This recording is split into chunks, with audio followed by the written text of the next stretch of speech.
Bonjour et bienvenue dans cette nouvelle vidéo qui porte sur la climétrie. Cette fois, nous allons poser le cadre de la notion de fiabilité, le premier chapitre de l'ensemble de ces cours sur la climétrie destinés aux professionnels de santé. Alors, pour rappel, nous mettons dans le cadre des recommandations du COSMIN, ce consortium international qui a défini 4 grandes propriétés de mesure des instruments d'évaluation. Là, nous sommes dans la section de la fiabilité qui sera au cœur de ce chapitre, mais il y a 3 autres grandes qualités qui ont été déterminées: la réceptivité au changement, l'interprétabilité, qui vont faire suite à cet enseignement, puis enfin, nous finirons sur la notion de validité des outils d'évaluation. Rappelons-nous que nous avons posé dans le cadre de la climétrie qu'une observation se compose de un score vrai et de l'erreur de mesure. Nous avons pris l'exemple de la fluctuation du poids.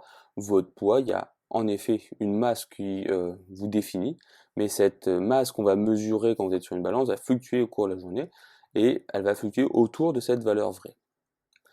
On considère que l'erreur de mesure n'est pas corrélée à la vraie valeur, la valeur de votre poids réellement, elle va fluctuer sans en être corrélée, et que les sources d'erreur ne sont pas corrélées entre elles. On sait que l'erreur de mesure peut venir de plein de choses. La qualité de votre balance, la qualité de quand est-ce que vous allez vous peser, la qualité de comment est-ce que vous faites, de comment vous êtes. Et que toutes ces petites variations, elles ne sont pas corrélées entre elles. C'est pas parce que votre pile de balance est fatiguée que vous avez plus mangé ou plus uriné, moins uriné, ou quoi que ce soit. Et donc, ce qui va nous intéresser, c'est que comme elles ne sont pas corrélées entre elles, on va pouvoir les traiter un peu de façon spécifique et on va pouvoir s'intéresser du coup à la variation de ce score qu'on observe et réfléchir à combien ces variations-là sont dues à la variation des erreurs de mesure ou à la variation de la vraie valeur de votre poids. Et c'est la base de la notion de fiabilité en climétrie.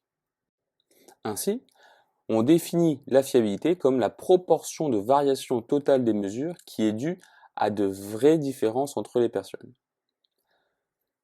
Les patients ou les personnes, quand on les mesure plusieurs fois et qu'on voit des choses qui changent, on considère que la mesure est fiable si les variations que j'observe, elles sont dues à ces vraies variations et pas des variations dues à l'erreur de mesure. C'est pas parce que j'ai mal fait les choses ou que parce qu'il y a des fluctuations autres autour de mon vrai poids ou de la qualité de ce que j'observe que je vois ça. Donc la fiabilité, c'est la proportion de variance totale, de variabilité de la mesure, due à des vraies variations et pas à l'erreur de mesure.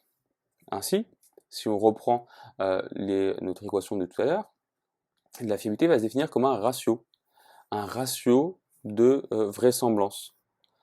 Et ceux qui sont à l'aise en statistique vont se dire, bah, c'est très bien, on va commencer à pouvoir utiliser l'analyse de variance pour pouvoir faire ces ratios-là. Et c'est exactement ce qui est la base, en fin de compte, des mesures de fiabilité, c'est de comprendre la variance des données et pouvoir les analyser. On ne va pas rentrer dans trop de détails, parce que nous ne sommes pas là pour faire un cours de statistique approfondi, mais comprendre que quand nous intéressons à la variabilité de quelque chose et à savoir si quand je vois des choses qui varient, est-ce que c'est mon outil de mesure qui est fiable ou c'est des problèmes? Bah, c'est ce qu'on fait de la fiabilité. Si mon outil est fiable, le score qu'il va me donner va être exempt d'erreurs de mesure et ce que j'observe, c'est simplement la vraie variation de la valeur qui m'intéresse. S'il est peu fiable, c'est qu'on va considérer que sa variation est principalement ou beaucoup expliquée en tout cas par de l'erreur de mesure et donc qu'on aura du mal à lui faire confiance quand il va nous dire que quelque chose a bougé. Voici, nous avons posé les cadres de ce chapitre d'enseignement climétrie sur la notion de fiabilité. Le prochain enseignement est en lien avec la notion de définition. On va rentrer un peu plus dans ces définitions-là. Toujours, je vous rappelle, si vous voulez approfondir, suivez les différentes vidéos en lien avec ce cours, ou sinon, vous pouvez vous référer à l'ensemble des références en bas de diapositive, ou approfondir avec le livre Evidence Best Practice en rééducation, qui est la référence en France actuellement.